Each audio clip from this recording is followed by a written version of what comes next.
Hey everybody, this is NQ Productions here, and it's finally time. After 8 years of waiting, after going through multiple delays, abandoned scripts, switching studios, and much more, the Five Nights at Freddy's movie is finally here. In today's video, I'm going to give you guys my full thoughts on the Five Nights at Freddy's movie and talk about what I liked and what I didn't like. But who knows, maybe everything about the movie was perfect. You'll just have to watch this video to find out. Now, before we talk about the FNAF movie, I want to mention a few things. Number one, this review will contain spoilers. If you have not seen the Five Nights at Freddy's movie, pause this video, go watch the FNAF movie, and then come back here to my video. You've been warned. Number two, there won't be much movie footage shown in this review. This is mainly because I don't want this review to get a copyright claim. I tried my best with my Mario movie review from a while back, and it didn't work, so I'm hoping this FNAF movie review ain't gonna get hit with a claim as well.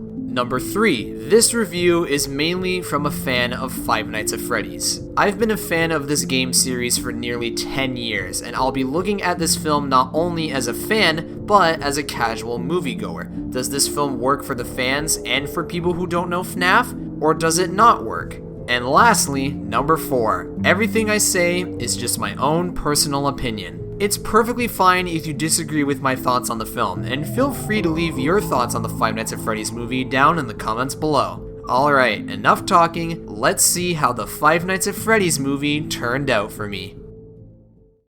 So, before I say anything, you're probably wondering, did I like this movie? Well, no, I did not like it. I loved it. The live-action Five Nights at Freddy's movie was amazing, and it exceeded my expectations. And it's a shame that the critic scores for the film are super low, both on Rotten Tomatoes and on Metacritic. But enough about the critics and other people's thoughts on the film. Let's talk about why I loved the FNAF movie so much. So, the story of the movie follows Mike Schmidt, played by Josh Hutcherson, the nighttime security guard, who is taking care of his younger sister Abby, played by Piper Rubio. Now, Mike isn't doing the greatest at the start of the film. He recently got fired from a previous security job at a mall after beating up a kid's father since he thought the kid was getting kidnapped. And this is because many years ago, Mike's little brother Garrett was taken away by everyone's favorite serial killer, William Afton. Oh wait, no, I'm sorry, Steve Raglan. Yeah, you're not fooling anyone with that fake name, William. You've done this before in the Silver Eyes.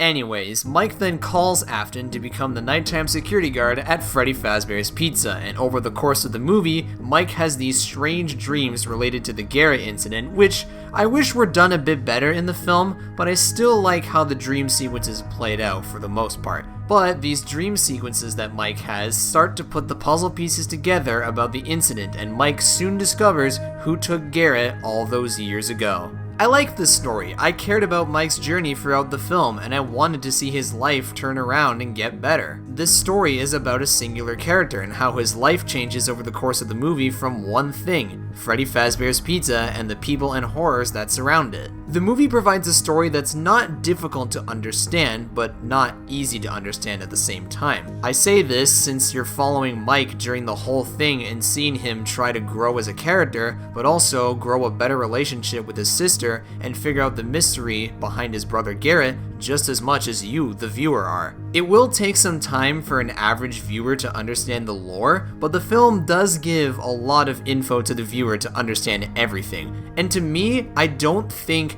the film babies the audience, as I've seen some people say online. I didn't get that feeling when I was watching the film. Anyways, in general, I think the story is pretty well written. And there were also some goofier and sillier moments during the film that might annoy some people, but to me, I thought that was pretty funny, especially the scene where the animatronics and everyone build that silly fort with the pizzeria tables and chairs. That was hilarious to me.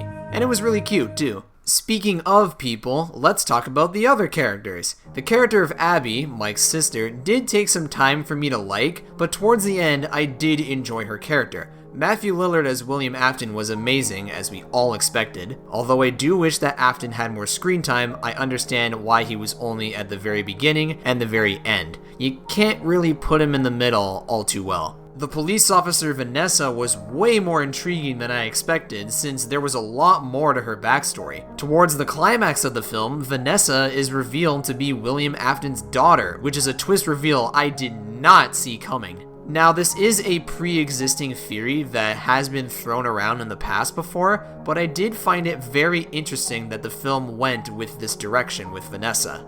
The animatronics as characters were fine, but I did wish they showed up in the film a bit more. Then there's Mike's aunt, who was trying to take custody from Abby so that she could be with her since she thinks Mike is crazy. I don't blame her for her actions, but she was still so mean. At least she fell asleep near the end, and she did contribute to the plot by not only being an obstacle for Mike and Abby, but also allowing a group of characters to break into the pizzeria during a later scene in order to ruin Mike's job reputation, and those group of characters die in some pretty nasty ways. The deaths, gore, and violence are really good in the FNAF movie, especially for a PG-13 film. Even though Carl's death was silly and dumb, I thought it was pretty funny.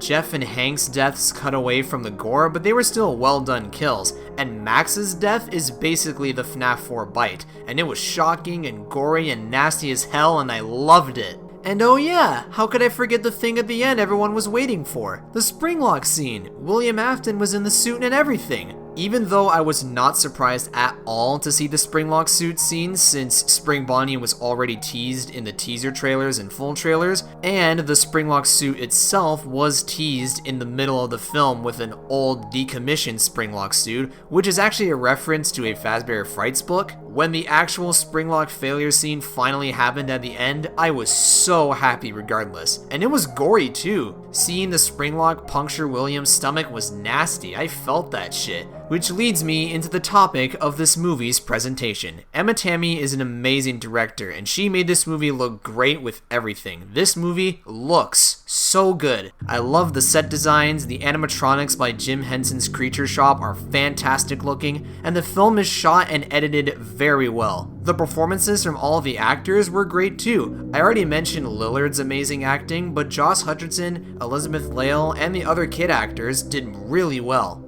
And speaking of the visuals, another thing that I liked were all of the references and cameos, ranging from the obvious to the super obscure. Some of my favorite references included the Living Tombstone song, MatPat making an appearance as a waiter named Ness, Sparky the dog showed up in the film, that was a deep cut, the Dream Theory was referenced, Corey X Kenshin, and so much more. Any Five Nights at Freddy's fan like me will appreciate all of the references. And all of the major story elements that come from the games are here too. The missing children's incident, the Springlock suit scene at the very end of course, William Afton being the Yellow Rabbit and using fake names like Steve Raglan in order to get away with his murders, all of the hallucinations and weird dream sequences, that's exactly what you see in the original games. And the last thing I'll mention, and probably most importantly since this is a horror movie, is this movie scary? Yes it is. It's not consistently scary, but the scares that are in there are really good, and I did get jump scared both times I watched this movie.